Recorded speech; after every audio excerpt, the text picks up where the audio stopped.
Hello, this is Philippa. Now, she works at the Richmond Museum and she is very good. Now. Sorry, speaking. Now, Philippa, who were the Tudors? Well, the Tudors were the names of the kings and queens of England between 1485 and 1604. Sorry, I've now forgotten my end date. 1603, when Elizabeth I died. And they started with Henry VII in 1485 and then finished with Elizabeth I. How were the Tudors brought up? How were they brought up? Do you mean in terms of their family background, or? Okay. Yeah. Well, Henry VII, I think, had Welsh links. He was brought up actually not with his parents, because his father died at a very young age, and then he was sent to Raglan Castle in Wales, and that's where he grew up. But in the Tudor times, they thought you grew up as a stronger individual if you were brought up away from your parents, which is why they did it, because they thought it was actually beneficial for the child. Now, I'm focusing on the rich Tudors and the poor Tudors. So can you tell me what the difference was between rich Tudors and the poor Tudors and how they entertain themselves? Well, I think that's a really, really interesting question. I know lots of historians have tried to study that, and in particular entertainment, because the Tudors really loved being entertained. So we know very famously, for example, Elizabeth I enjoyed plays by William Shakespeare, and he came and performed with his acting troupe in a number of the palaces that she lived in at the time. So they loved things like plays. They also loved things like dancing, and this picture is lovely because it shows us the kind of entertainment that the Tudors might have enjoyed. This is a picture of Richmond in 1630, so just after the Tudor times. And we can see in the distance Richmond Palace, which was built by the first Tudor king, Henry VII, and it completely dominated the riverside. So it's the biggest building by far in Richmond. We've got some other buildings up here. As you can see, there isn't a Richmond Bridge, so the way that you crossed from the Richmond side of the river to the Twickenham side of the river was by ferry, and we've got the ferry just crossing there. But what I particularly love about this picture is it shows us about Tudor entertainment, which is what you asked about. And we've got here some dancing taking place, and this is actually Morris dancing, which was really, really popular in Tudor times and is still danced today. And what is great about Morris dancing is that you can often hear Morris dancers before you can see them, because they have bells on their legs and they also hit sticks together, and basically they then are all dressed in a certain outfit as part of their dancing troupe. And they look quite rich as well. Definitely. So this is interesting because this is a form of entertainment which I think both rich and poor people enjoyed in Tudor times. Because these boys look quite poor. Yeah. They look quite rich.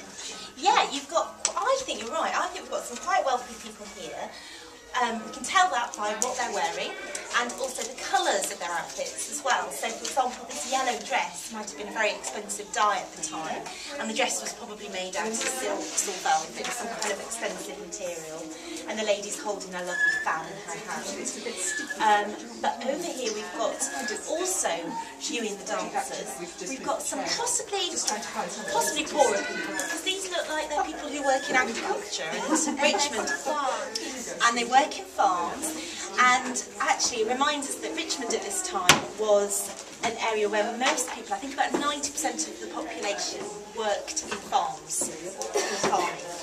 And we can see that they're enjoying this dancing as much as these rich people, so there was a lot of shared entertainment in Tudor times as well. The rich, they probably did more of the dancing, and the poor, they didn't really get to do the dancing because they were at work all the time.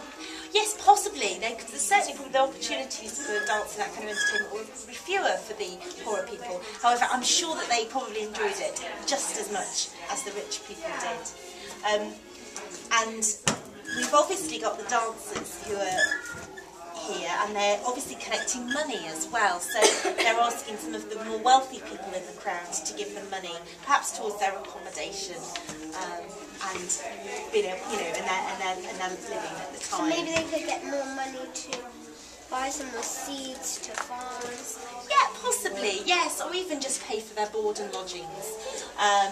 And we've got an unusual member of the dancing team here who's dressed in an interesting outfit. What's he dressed in? Can you see? He looks like a horse maybe.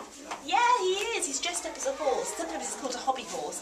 And the Tudors like to, as well as dancing, they would often try and imitate a character in their dance. So, for example, horses were very popular, and literally dancers would pretend to be a horse. But also things a bit more obscure, like being a fishwife, which was essentially an old word for a nagging lady. I know, because I think men can nag just as much as women can.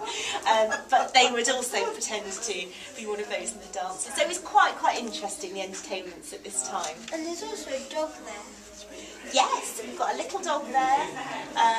We've got lots of different forms of transport in this picture. So we've There's got actually quite a lot of boats. Yeah, so we've got lots of boats. And that's the reason why this area developed in the way it did, because of its proximity to the river, because it meant that people could travel from Richmond Palace all the way into the centre of London. So I think most of these people, most of the rich people, went on a ferry and they live actually in Richmond Palace. Yeah, absolutely. So they would have travelled by boat. Some of the poor lived over there. Yes, possibly. I mean, we've got some familiar buildings. So this is the Church of St Mary Magdalene, which is right in the centre of Richmond and still stands. Lots of buildings are no longer here, unfortunately. If you were very poor living in Tudor times, you probably couldn't afford to travel by boat, and you probably couldn't afford to travel by horse and carriage, because they were quite expensive. And the horse and carriage is more for the rich. Absolutely.